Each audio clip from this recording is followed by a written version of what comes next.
Welcome to the Jackson Rudolph podcast. I am your host, Jackson Rudolph, and this is episode 11, the Build Your Own Scholarship Hypothesis, which I'm going to explain a little bit more. We're going to get into that. Right now, it is currently 1:04 a.m. on Monday, February 10th at the time that I am recording this. Just had a weekend of teaching seminars in Watauga, Texas at a school called Lone Star Black Belt Academy. I was talking to the school owner, Stephen Jackson. I've been teaching seminars there for 7 years now. Like the first trip I made out there, I was only 14 or 15 years old teaching seminars, and then being able to come back every other year just about is an awesome experience. Those are some of my favorite seminars is when I get repeat business. I'm able to come back in, check on students that have been there for a while, see new students, see schools grow. He was telling me they've just recently started the flow system. They also became a Maya elite school, which for those of you that don't know, the Martial Arts Industry Association, or Maya, is the subdivision of Century, the consulting department of Century that helps organize the flow system. So the flow system is powered by the Martial Arts Industry Association, and they have consulting programs such as the Maya Elite program, which is designed to help schools get more students, increase their retention, and ultimately increase their revenue and increase their profits. And their school's been doing a great job. Lone Star Black Belt Academy and their owner, Stephen Jackson's been doing a great job using the flow system for their weapons program, but then on a larger scope, using the Maya Elite program to kind of take the business side of their school to the next level. And that kind of gets into what we're going to be talking a little bit about today, and a two-pronged approach here. So the first thing that I want to talk about is, the future that you can have for a career within the martial arts after being a sport karate competitor. We're going to go over some examples of who's been really successful doing these various things. And then we're going to talk about going into careers outside of the martial arts, like what I'm doing, going to Stanford, going to medical school later on, and trying to become a physician, hopefully a neurosurgeon. Trying to talk about that journey and just going over how you can use martial arts and how martial arts doesn't have to be, or sport karate specifically, doesn't have to be something that's completely separate. And being a great sport karate competitor or sport karate athlete doesn't mean that you have to be in martial arts forever, but you can also use it to be in martial arts forever. So we're going to kind of compare and contrast those differences, and that's how we're going to get to what the title of this episode is, which is the Build Your Own Scholarship Hypothesis, which I'll get into when we get there. One more thing that I want to say here at the beginning of this episode, there is going to be a big announcement coming at the end of the show. So make sure you tune in the whole time, stick around. We're going to be announcing the first guest on the Jackson Rudolph podcast. It's going to be happening next week, but I'm not going to reveal who that guest is until we get to the end here. So now going ahead and getting into our main discussion topic today, I want to start by talking about futures that competitors may have within the martial arts after their competitive career in sport karate is done. And the number one thing is that the option of opening a martial arts school is always an option.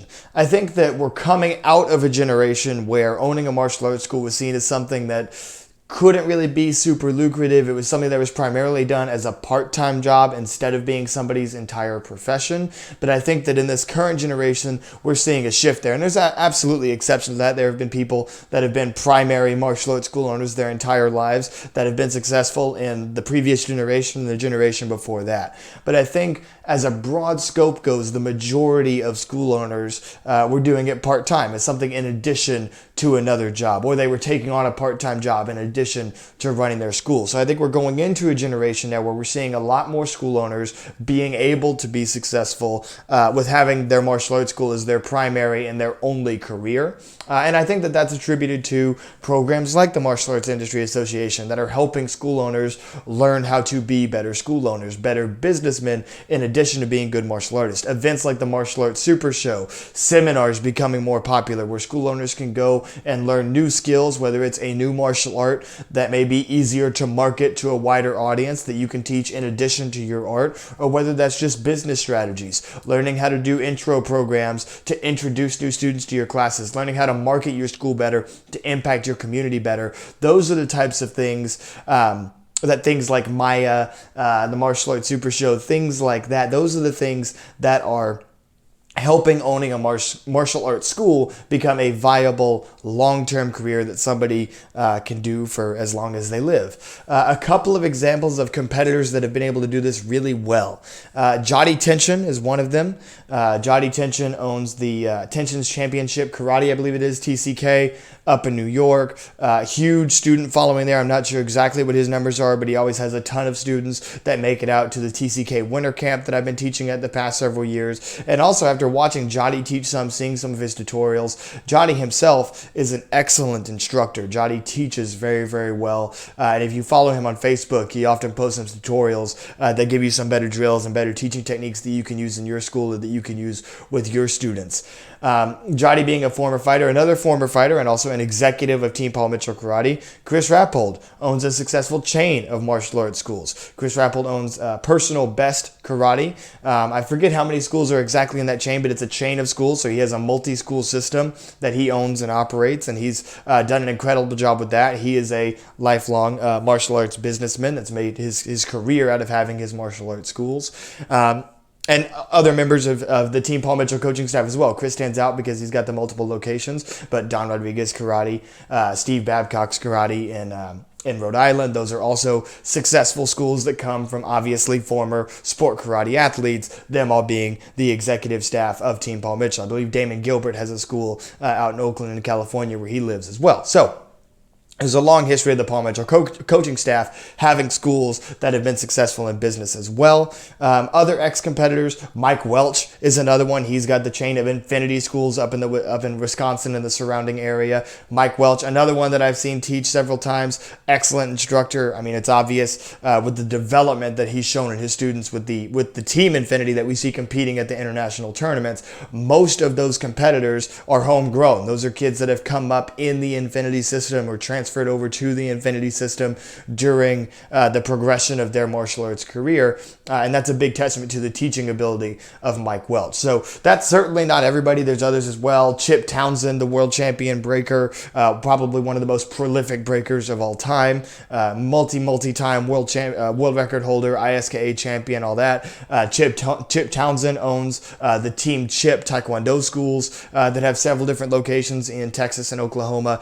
And the list goes on and on. There's a ton of former competitive martial artists that have done an excellent job of owning a martial arts school their full-time career.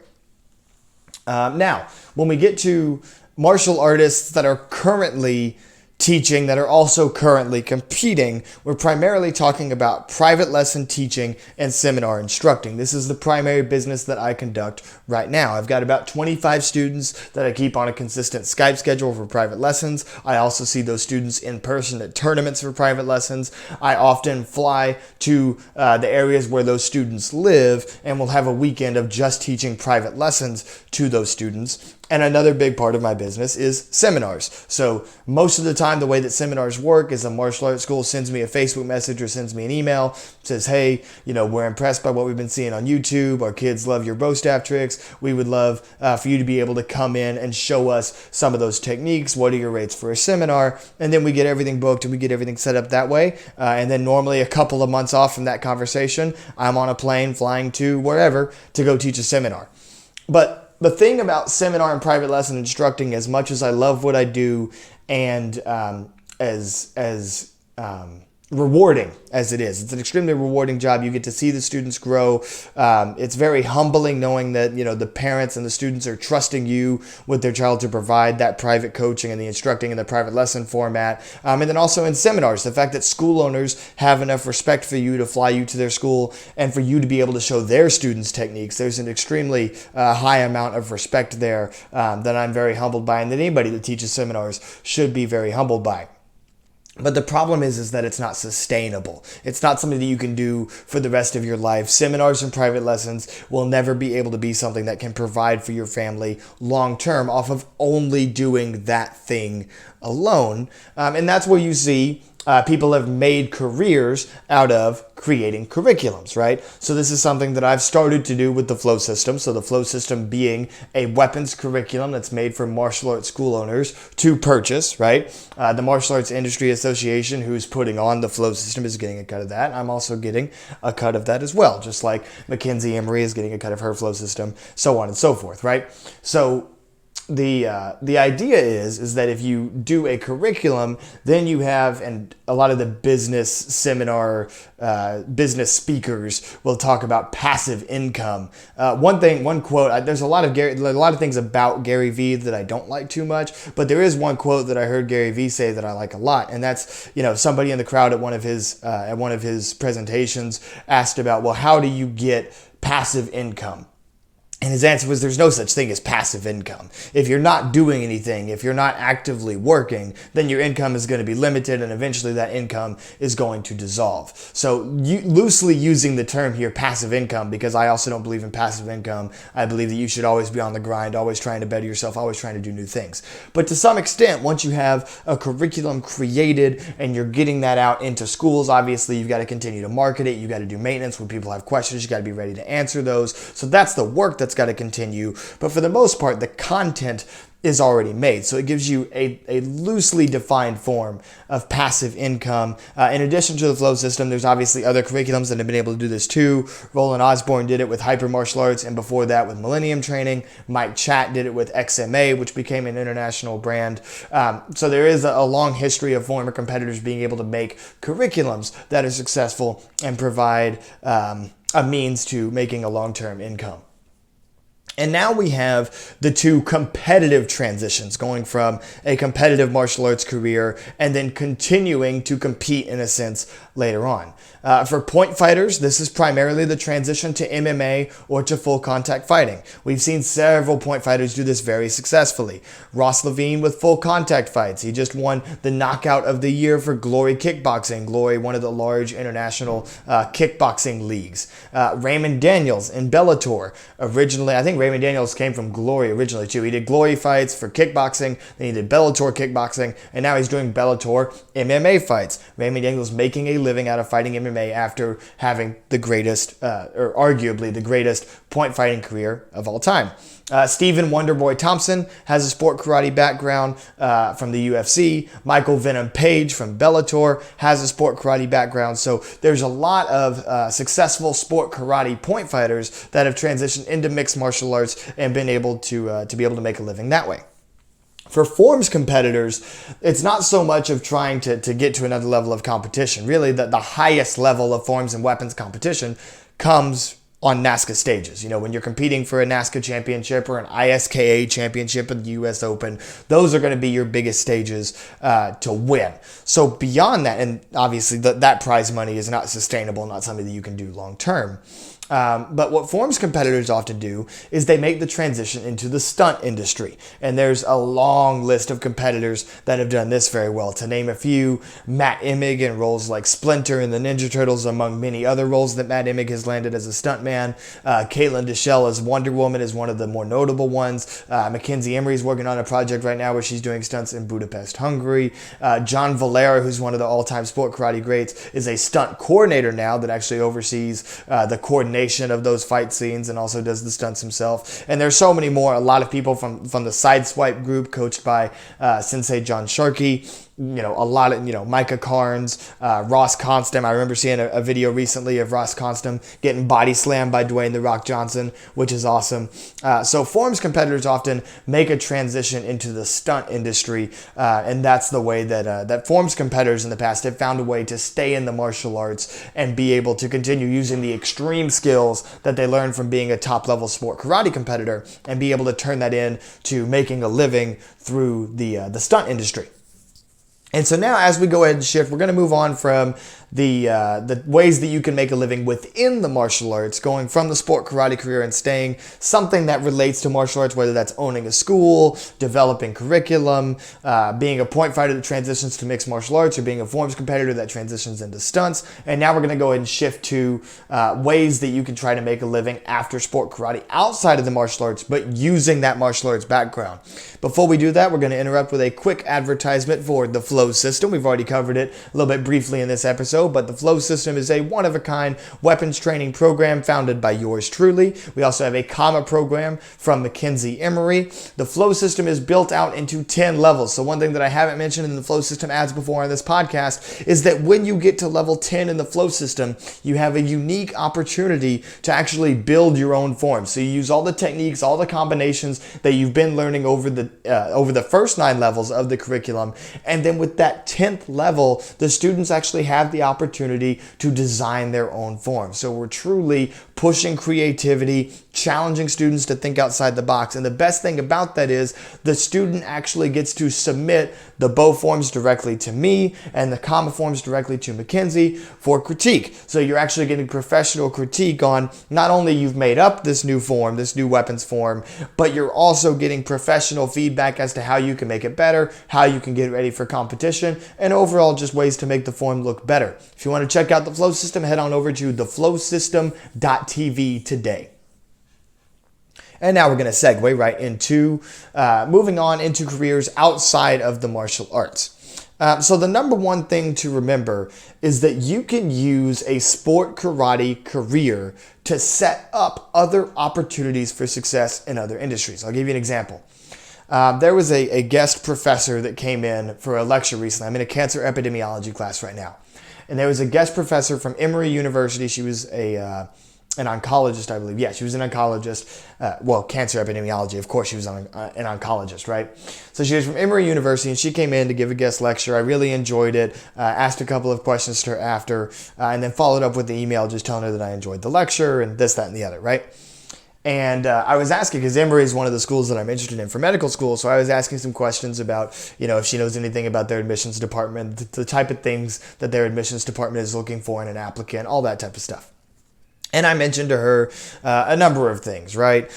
Going to Stanford, obviously she knew that because I was one of the students from her guest lecture at Stanford, having an above average MCAT score, participating in a research lab, doing sleep studies, things like that, working with neurology, being a teaching assistant for a clinical anatomy and surgery course that's coming up in the spring, all those things that are like the stereotypical things that pre-med students should be doing. And then, of course, I told her about my martial arts career as well. And what was interesting was that in her response to me, she pointed out that it's not all of the stuff associated with medicine, associated with biology and science that makes me a competitive applicant. The number one thing that makes me a competitive applicant, even though all those other things are great, the number one thing that's going to help me in my journey of trying to get into medical school here over the next couple of years is that unique story of being in the martial arts. And not just being in the martial arts, but being a competitor. Not just being a competitor, but competing in sport karate and competing at the highest level in sport karate. I mean, if you think about it, if you truly dedicate yourself to sport karate and you work hard enough to ascend to the level where you have a number one seed, which means that you have a quantitative measure of being the best in the world at that given thing at one point in time. Especially if you can repeat that over a number of years. Make appearances on ESPN because you're winning US Open titles. If you can do those things and reach the top 1% of your sport, that's something that very few applicants to anything will ever be able to say that they were able to do. It's not easy to do those things. It's rare. And anybody listening to this podcast as a sport karate competitor has an opportunity to do that.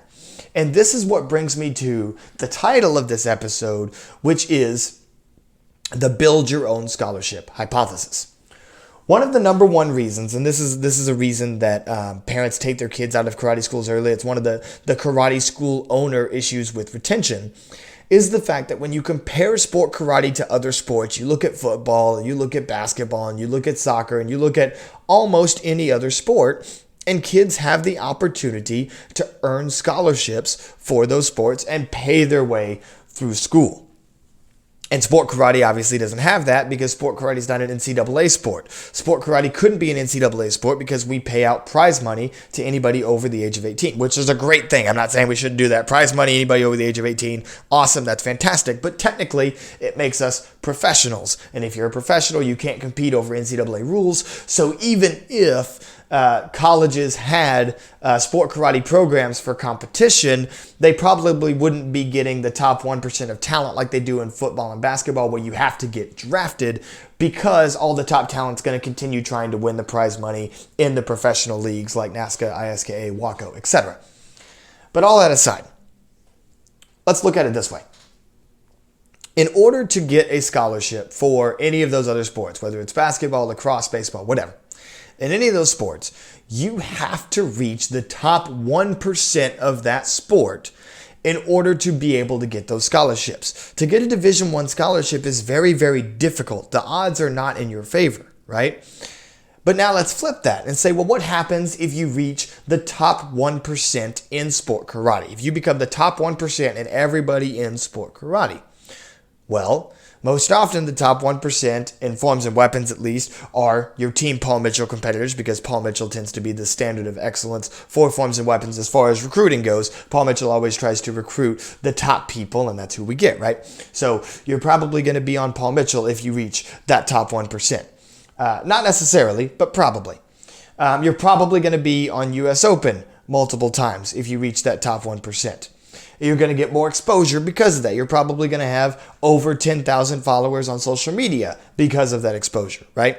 And exposure leads to business. So booking private lessons, booking seminars, winning tournaments means winning prize money. So when you put all of those things together, I've been teaching seminars since I was 14 years old. So you begin to start to amass this, I don't want to say this collection of wealth as if I'm some type of secret millionaire, because I am not. I'm a broke college kid just like everybody else is. However, I've been able to pay for a significant majority of my education using my sport martial arts career, teaching seminars, teaching private lessons. A lot of people don't know this, but whenever I teach private lessons, I have an automatic billing system that I do every month for my Skype students. That money goes directly into a Stanford funding account so that I can pay off all of my tuition. Now, obviously, my parents helped me a little bit, but I would not be able to attend Stanford if it wasn't for my sport karate career. And I'm not even talking about applying and trying to get accepted to Stanford in the first place and it looking good on my resume. I'm talking about strictly from a financial standpoint,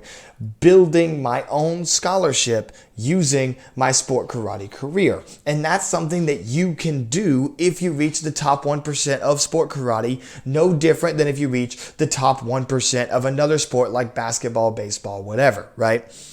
Now, the obvious difference is the fact that, two things. Number one, if you're going to college, Division I school for a basketball scholarship, for example, one of your goals may be trying to make it to the NBA, where you have a significantly higher earning potential. $1 million contracts, even if you're in the G League, you'll be making six figures on those type of contracts. So you're looking at a relatively comfortable life financially if you are the top of the top in that 1%, and not only are a D1 athlete, but also are a D1 athlete looking to go into one of those professional arenas. However, and this is the flip side of this is the second part, and that is that if you are using sport karate, your goal, because there is no professional sport karate league that pays six-figure contracts, things like that, if you're going to college and trying to pay for your education using sport karate, then you're going to be using that college education to get a job that gives you higher earning potential, whether that's trying to go to medical school and be a doctor, trying to go to law school, be a lawyer, etc. Now, disclaimer here. I know that I'm saying it this way and talking about the finances and I'm talking about the earning potential and all that, but when you are trying to decide what field that you should go into in a general sense, right? I'll use the example of medicine because that's what I'm interested in. The last thing that you should be worried about is money. The number one thing that you should be focused on, and this is for all the kids listening, because most of the parents listening have already figured out what they're doing with their career. But for all the kids that listen to this podcast, what I want you to understand is something that my dad always told me. If you love what you do, you'll never work a day in your life. So when you're trying to decide your career path, I know that right now we're talking about trying to get scholarships and ultimately trying to provide for a family, things like that. But before any of that, When you're trying to decide your career path, you need to focus on what you're passionate about. Because if you love what you do, that's what will make you happy no matter what. You shouldn't dread going to work every day. You want to make sure that you're going into a career where you love every single thing that you do. And yes, obviously every career has things that are stressful. There will be times when you're going through the schooling to obtain that career that is stressful and you don't like what you're doing and you think that you're never going to get there. But that's where perseverance comes in, and that's what we all learn as martial artists, is how to persevere, how to get through the hard times so that we can achieve that ultimate goal that we've been after. And so that's something important to remember, is that the end goal is a little bit different. You would be using martial arts to try to make your own scholarship and then ultimately try to go on into a different career after graduating college. Whereas if you're a D1 athlete in a collegiate sport, you might, and this is a strong might because most D1 athletes obviously don't go pro. It's only a select few of that top 1% that go pro. But you might potentially be focused on trying to get into the professional realm, making the six-figure contract, things like that. But none of that happens if you don't love what you do first. The reason that you get that good is because you love football, you love playing quarterback, you love basketball, you love soccer, whatever the case may be. The reason that you get to that point, just like in sport karate, is initial passion. So initially having passion for something is the most important thing, even though I've been talking about this hypothesis of developing your own scholarship. Keep in mind that this isn't all about money, but I did want to make it a little bit about money because that is one thing that parents are always so concerned about is, what is our kid going to do to go to college later if all of this money is being spent on traveling to all these different tournaments and competing at all these different tournaments, entry fees, hotel stays, the airplane tickets, all of that stuff is a whole lot of expense. And kids, that's just another reason that you need to show that much more respect to your parents that are making all of that possible for you, because it's difficult. It is very, very expensive to reach that top 1% in sport karate, but it's absolutely worth it. And then the other part of it that I think is actually a benefit over getting a college scholarship for another sport is that in sport karate, if you do the build your own scholarship that I'm hypothesizing here, the model that I have used, you're able to use that money however you want. So I haven't been putting every penny that I earn into paying for Stanford. I'm very blessed and fortunate to be able to say that I'll be able to graduate with no debt, to be able to go into medical school with no debt. But in addition to that, I've also been putting money in my savings account, investing some of my money. Things like that are very important as well. Whereas if you are a college scholarship athlete, you're not actually getting any money. You're just getting school for free, right?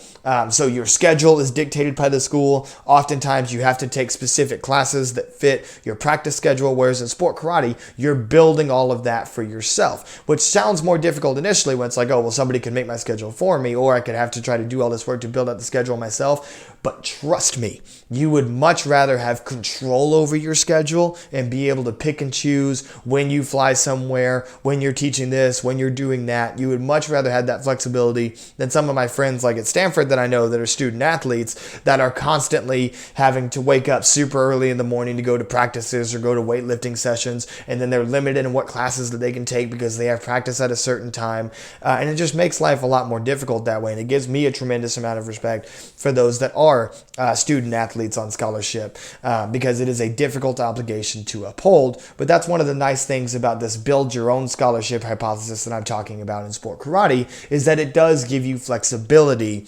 And in my opinion, it's about equally as difficult to be the top 1% and to be a Division I athlete and to be the top 1% in sport karate and try to be setting that bar and teaching the seminars and being a role model and teaching the private lessons and going to the conferences and all of the things associated with being in the top 1% of martial artists. But the takeaway from all of this, that's how you can use the martial arts. You can use it. And also, I was talking about getting into medical school, but even for like a lot of the kids right now that are listening to the podcast are in high school thinking about applying to colleges. I get kids probably 3 times a year at NASCA tournaments come up to me saying, Jackson, how'd you get into Stanford? I want to go to Stanford just like you. absolutely a huge part of what got me into Stanford was my sport karate career. It's not just your post-secondary education, like trying to get a PhD or go to med school or go to law school, things like that. It's not just about that. It's also about getting into the undergraduate program, just getting into college in the first place.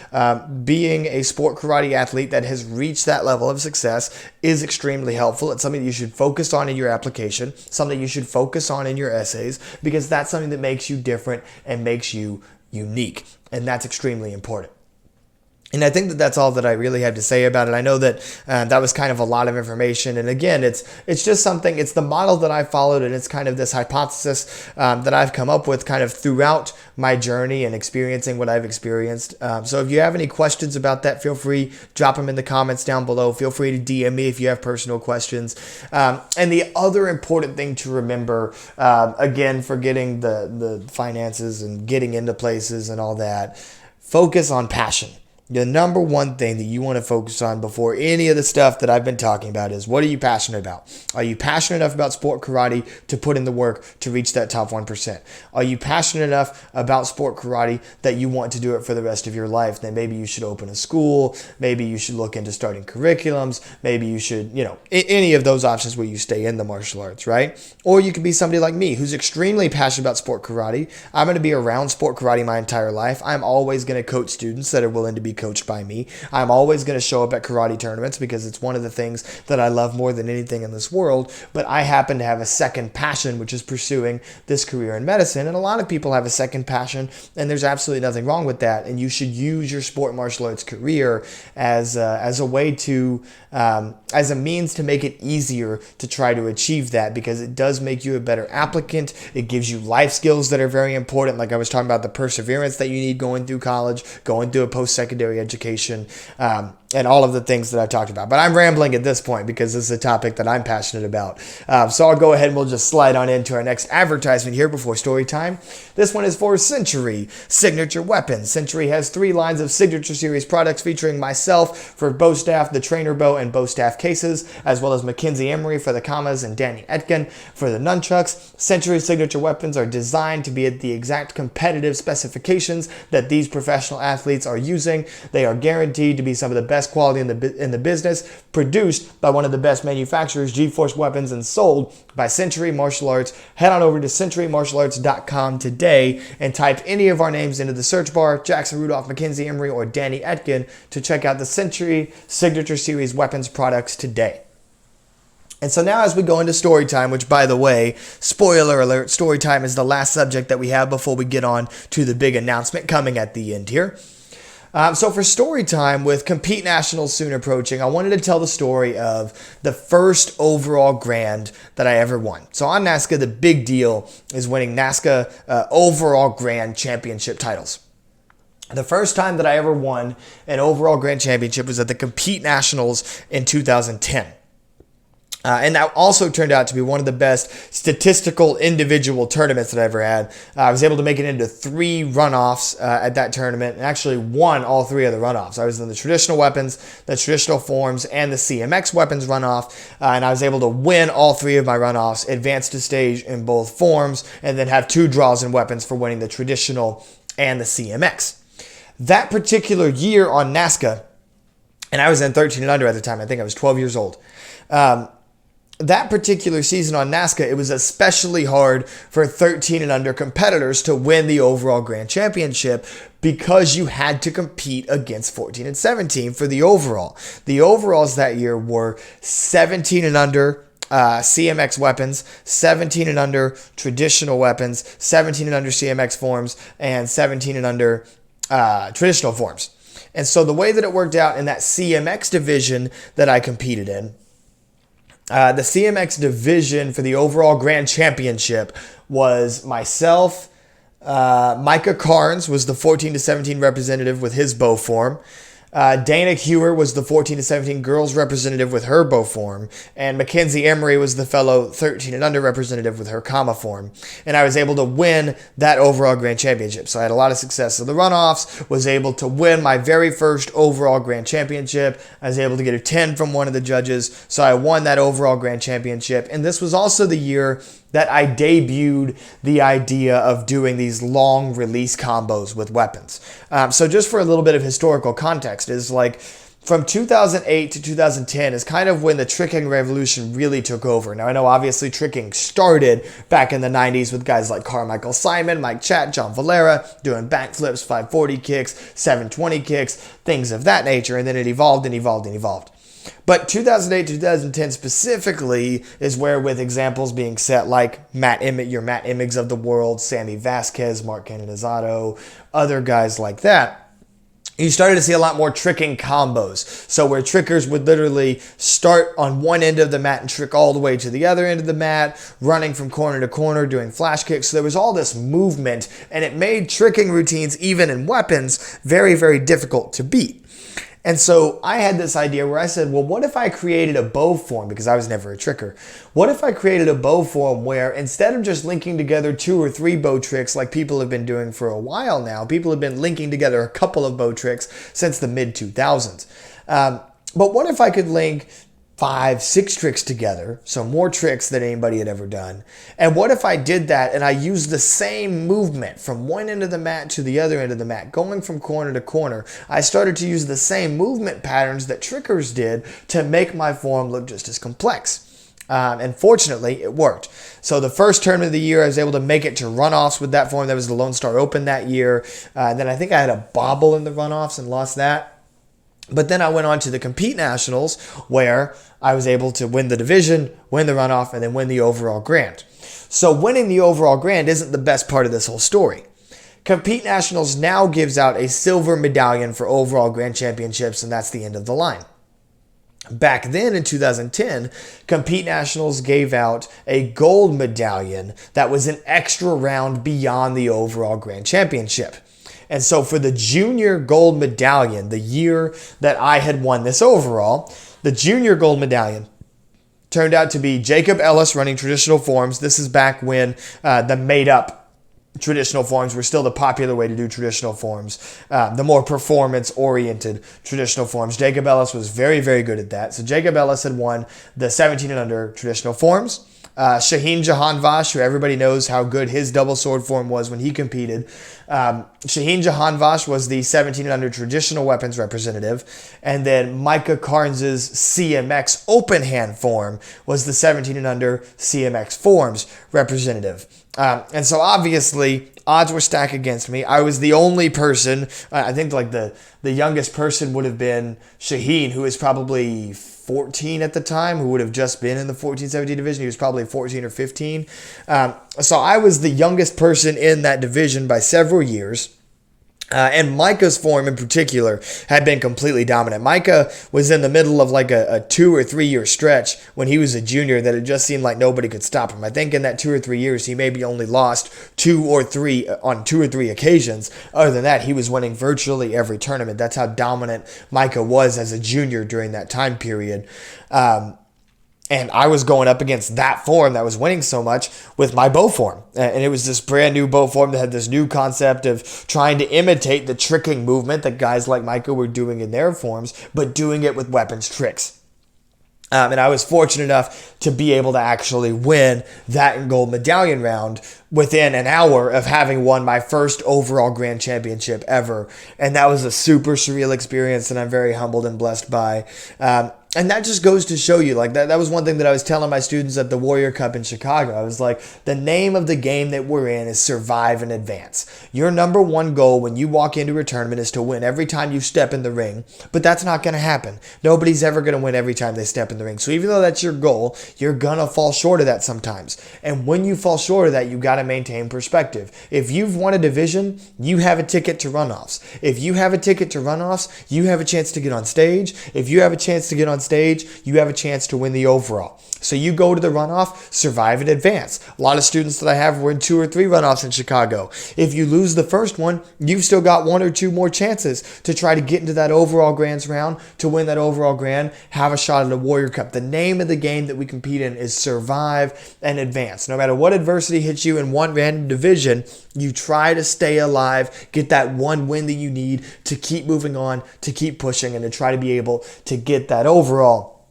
And the story of my first overall certainly attests to that. It attests to innovation in the sense that I was trying a brand new style of bow form, and I was fortunate and blessed that it was able to work out, and it's become the style of bow that I've made popular over the past 10 years of my career. And then in addition to that, just the situation that I was in. And even though the odds were stacked against me, everybody was older, people had been on crazy win streaks, and I had never won an overall before in my life. I just won my first career overall, and trying to overcome that adversity, survive in advance, and get that win, that was something that was really special to me. And now the time has come. It is time for the announcement of who is going to be the first ever guest on the Jackson Rudolph podcast. Now, this is something that I would like to do a lot more regularly, so it's not just me talking into a microphone. We can actually have discussion with some of these great sport karate athletes. This guy is one of the first guys that I thought of when I thought of guests that I wanted to come on the podcast. He's very intelligent, both in terms of sport karate and outside of sport karate. He's considered one of the greatest two-division competitors of all time, being an innovator of many bow staff tricks, as well as being a legendary point fighter, one of the best point fighters of all time, in my opinion. The record holder for the most Warrior Cups ever won, who's got me in second place right now. The legendary, the one and only Mr. Ross Levine is going to be our very first guest on the Jackson Rudolph podcast. We're going to be talking about all things ranging from bow staff stuff to point fighting stuff, talking about his career. Like I said earlier in the podcast, he just won the Knockout of the Year for Glory Kickboxing. We're going to be talking about his career in Glory. We might get to talk a little bit about what he's doing on the side as well. So I know that Ross is working in it's some form of medical profession. I believe it's a physical therapy, or maybe a little bit more involved in that type of deal. So I want to talk about him with that a little bit more. So a lot of really exciting topics to talk about. I'm really excited for it. And that is going to be episode 12. So next week, we're going to be getting Ross Levine on the podcast. Like I said, I'm super excited about it. Ross, if you're listening to this, thank you very much for accepting the offer. And I can't wait to get on the air with you and talk about a lot of stuff and have some great discussion. So once again, thank you to all the viewers for tuning in. I hope you enjoyed this episode. If you did enjoy it, be sure to share it. Let everybody know about it. Put it up on Facebook. Put it up on Instagram. Let me see those comments down below. I love it when you guys get involved in the comment section. And once again, just thank you guys all very much for tuning in and listening. This is Jackson Rudolph with episode 11 of the Jackson Rudolph podcast. I'll see you next time.